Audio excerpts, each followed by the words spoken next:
You might wonder what you are truly capable of doing. Sometimes you might believe you're not really capable. I used to live with that all the time and felt like if they only knew, if they only knew in real life how shriveled up, how small, how inconsequential, how something I am, how inadequate, how much puffery or inventing stuff there is.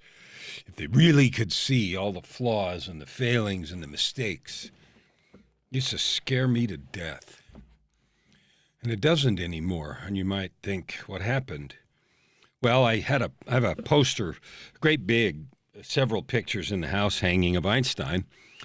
And one of them is a series of wisdom quotes from Einstein, and one of them says age. And he says, I've reached an age where if someone tells me to wear socks, I don't have to. And maybe sometimes when we get older, we think, well, I don't need to care anymore what anyone else thinks. And that might be true, but it's not the point. Here's the point. What I've at least discovered, and this is a possibility for you to think about, when you do work on yourself, when you stop caring as much about what other people think, it's not belligerence. It's not, I don't care what anybody says or does. It is acknowledging and leaning into the truth of your divinity. You and I were built for a purpose, whether it's leadership in a company and you have a leadership role, or whether it's leadership in a family, or whether it's just leadership of yourself. You were built to do good things. You were created to serve. We have the yearning to serve because it's part of our very natures. It is who we are. We are built to love and serve each other.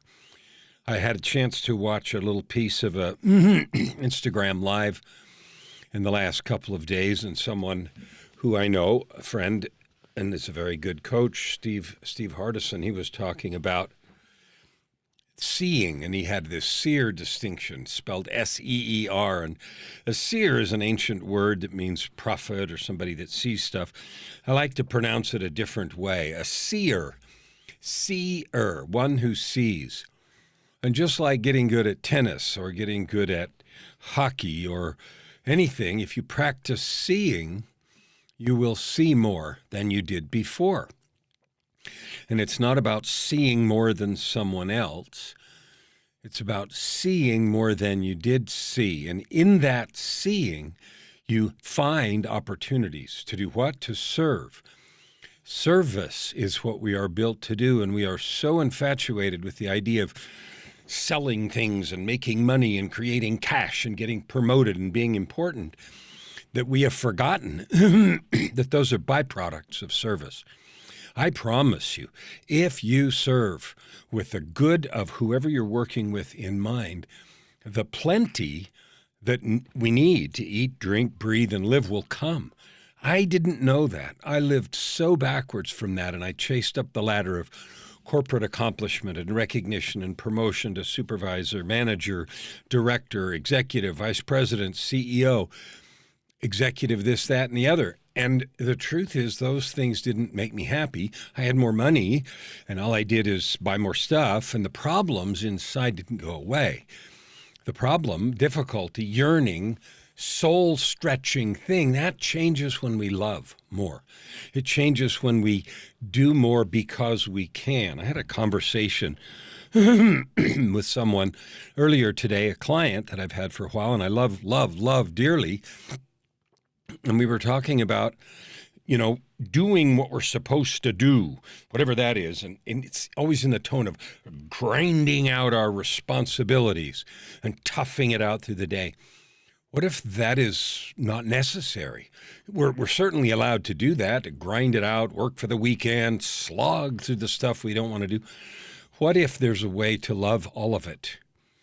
To love talking to each person, whether you're doing business or whether you're just being alive, like just loving your life. And that is such a revelation and blessing because I lived backwards and upside down from that for so long. Right? I had the chance a few nights ago. It's Tuesday today. Saturday night, the church had a thing that they put on. It was celebrating Broadway, and there were, a group of congregations that got together and we had some songs. Everybody prepared a Broadway number from any time. And, there were kids and adults, and some of them were really complicated and had a lot of work had gone into it. And I can't imagine, if you performed like, I had to grind and do all this work, nobody would enjoy the performance, right? It's play, it's fun, it's joy. It's a song, right? And dance, and some of them. Singing and dancing, and that's synonymous with fun, even though it required a lot of effort. Another mistaken thing is because something involves a lot of money, or it's really important, that somehow it has to be heavy and hard.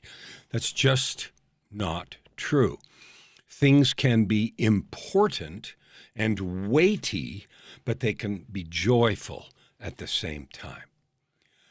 That's the deepest discovery. You can live, and I now get to do that. Finally, after decades of tramping, swimming in mud up past my eyeballs and thinking that was how life worked, you can live every day having fun. Having fun, I don't mean frivolous, laugh out loud fun, but with a joyful, contented, peaceful feeling. And so my encouragement for you today is to love yourself. You're a divine being. You were created by the Creator on purpose. You existed for however long before you came here, and you know that in your heart. So do I.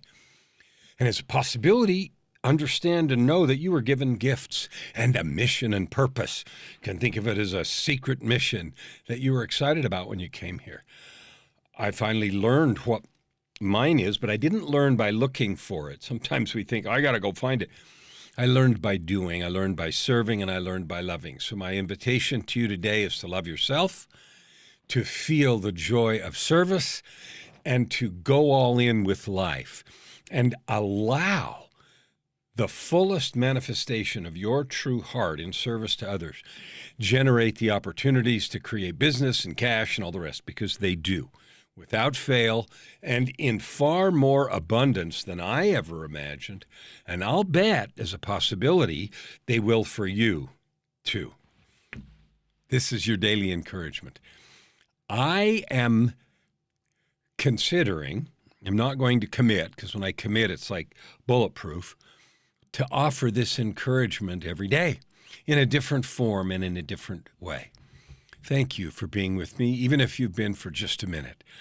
If this encouragement was good, share it with someone who needs to feel loved, encouraged, wanted, and important. We'll see you tomorrow.